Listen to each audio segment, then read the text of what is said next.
prinsip-prinsip penggunaan strategi pembelajaran inquiry itu ada 5, berorientasi pada pengembangan intelektual, kemudian ada prinsip interaksi, prinsip bertanya, prinsip berpikir, dan prinsip keterbukaan. Kita satu-satu buka. Bagaimana sih prinsip berorientasi pada pengembangan intelektual tadi? Jadi memang pembelajaran inquiry tadi tujuan utamanya adalah mengembangkan kemampuan berpikir. Jadi dengan pembelajaran ini diharapkan pembelajaran tadi berorientasi pada hasil belajar. Siswanya ikut berproses dalam proses pembelajaran.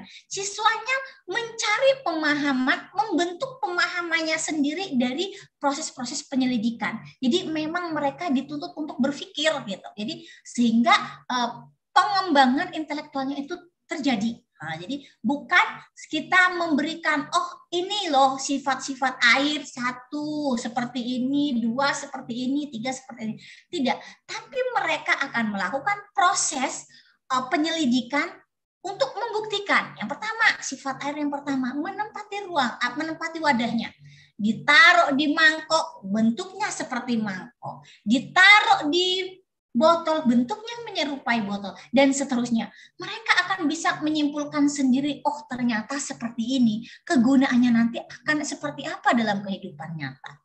Jadi seperti itu. Jadi dengan demikian pendekatan ini selain tadi berorientasi pada hasil, juga berorientasi pada proses.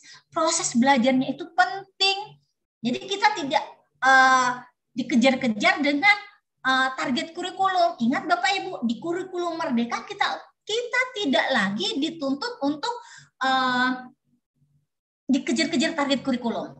Tapi bukan berarti, karena apa? Karena kita yang memanage. Jadi terkadang nanti pasti dikendala ini. Kalau dikendala membutuhkan waktu yang lama. Jadi kan kitanya yang memanage pembelajaran ini seperti apa. Tapi kalau bisa konsepnya ini harus kita dudukkan. Kalau apa ya?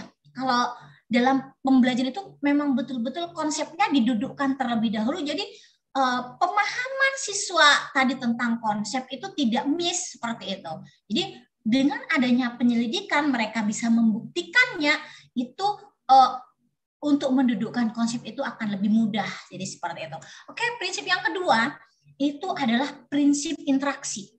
Jadi proses pembelajaran pada dasarnya adalah proses interaksi. Ada hubungan, baik itu interaksi antar peserta didik, kemudian interaksi antara peserta didik dengan gurunya, ataupun interaksi antara peserta didik dengan lingkungannya. Jadi adanya interaksi, adanya keterkaitan, adanya aksi reaksi yang dilakukan ini akan membangun terjadinya proses pembelajaran inquiry seperti itu yang diinginkan. Jadi harus ada interaksinya seperti itu. Oke ya.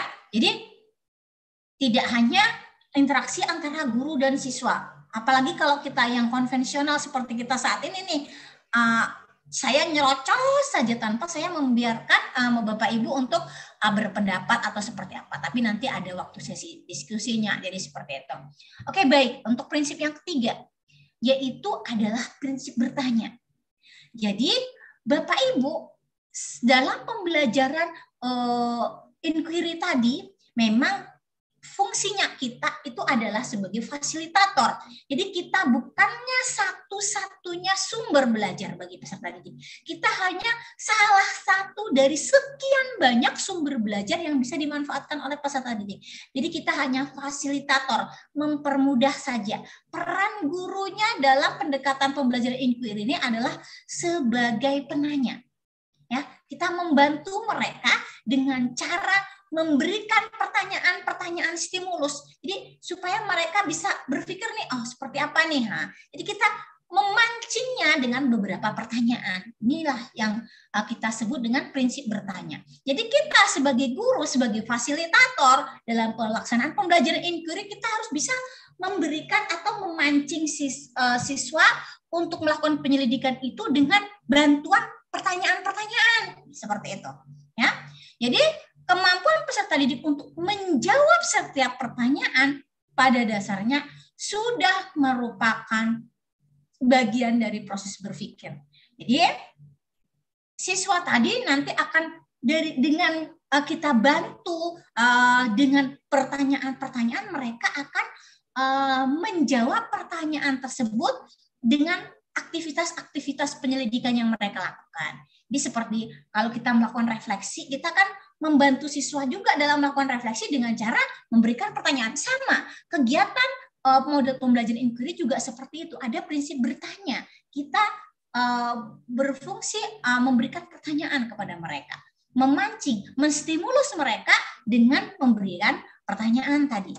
Kemudian prinsip yang selanjutnya, keempat sepertinya.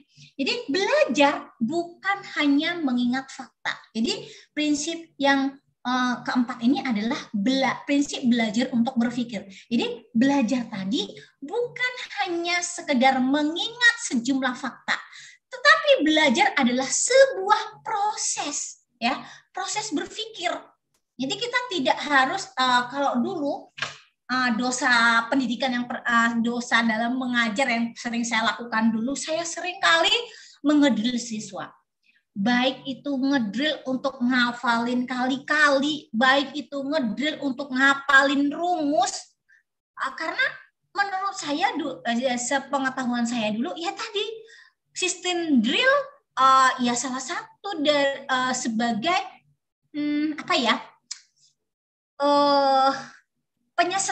penyelesaian dari permasalahan yang kita hadapi. Karena saya pikir anak kalau sudah tahu rumus nih mudah aja ingat rumusnya, bisa nyelesain. Padahal bukan saya apakan ke matematika. Karena tidak selamanya anak tadi ingat rumusnya, rumus keliling lingkaran pi r kuadrat. Saat siswa diberikan sebuah soal yang sama dengan contoh soal, mereka bisa jawab. Tapi setelah mereka diberikan soal yang berbeda sedikit dengan contoh soal yang telah diberikan, mereka akan bingung. Padahal mereka udah di-drill, walaupun di-drill, bahkan sering saya sampaikan, kalau dulu waktu saya masih ngajar, saya sampaikan, tempel di dinding nih, ini rumus lingkaran, luas lingkarannya seperti ini, kelilingnya seperti ini, begitu juga luas dan keliling bangun datar yang lain. Kamu harus bisa ngafalin ini. Jadi ternyata proses yang seperti itu kurang maksimal. Memang benar ada beberapa, kalau saya sih sepenuhnya drill itu nggak bagus, nggak sih. Sebenarnya kalau menurut saya tidak. Tapi untuk membangun pemahaman juga penting, Bapak Ibu ya. Memang kita anak itu ingat, kalau bisa ingat ya, tapi memang dengan adanya proses konstruksi pemahaman siswa tadi dengan cara melakukan aktivitas penyelidikan, dengan pembuktian seperti itu sangat penting karena anak tahu, oh ternyata rumus luas lingkaran yang pi r kuadrat ini diturunkannya dari sini. Kalau kita tahu mana jari-jarinya atau mana diameternya, mereka bisa menghitung berapa luas lingkarannya. Kalau nanti lingkaran ini merupakan sebuah taman, mau ditanami rumput, mereka akan bisa menghitung berapa biaya penanaman rumputnya, dan seterusnya. Jadi mereka, prinsip pembelajaran inquiry tadi ini adalah mengajak siswa untuk berpikir, ya. Jadi tidak hanya menghafal, tapi kita yang namanya belajar itu adalah proses berpikir, mengembangkan potensi seluruh otak, baik otak kanan maupun otak kiri.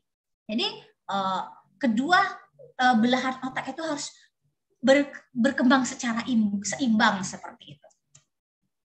Oke, yang terakhir adalah prinsip keterbukaan. Jadi belajar itu merupakan suatu proses mencoba berbagai kemungkinan, dan jangan pernah karena belajar itu merupakan mencoba, tapi jangan pernah Bapak Ibu merasa gagal, merasa putus asa dalam proses pembelajaran. Salah itu adalah hal yang biasa. Jadi segala sesuatu mungkin akan terjadi. Bisa itu keberhasilan, bisa itu kegagalan, tapi jangan pernah menyerah saat kita menemui kegagalan. Jadi seperti itu ya. Jadi Bapak Ibu harus bisa memberikan kebebasan kepada siswa untuk melakukan percobaan sesuai dengan perkembangan kemampuan logika mereka. Jangan pernah kita menyalahkan peserta didik kita. Kamu ini kok salah? Seperti ini tindakan yang kamu lakukan ini kurang tepat. Bukan seperti itu, tapi kita harus bisa mengarahkan peserta didik kita bagaimana sih sebenarnya proses belajar itu. Jadi yang namanya proses belajar, salah itu adalah satu hal yang wajar. Tidak perlu kesalahan dalam belajar itu tidak perlu kita marahi, tapi bagaimana kita memperbaikinya. Nah, dengan cara memperbaikinya ini insya Allah pemahaman itu akan terbentuk, kepercayaan diri siswa untuk selalu mencoba hal baru itu juga akan semakin berkembang.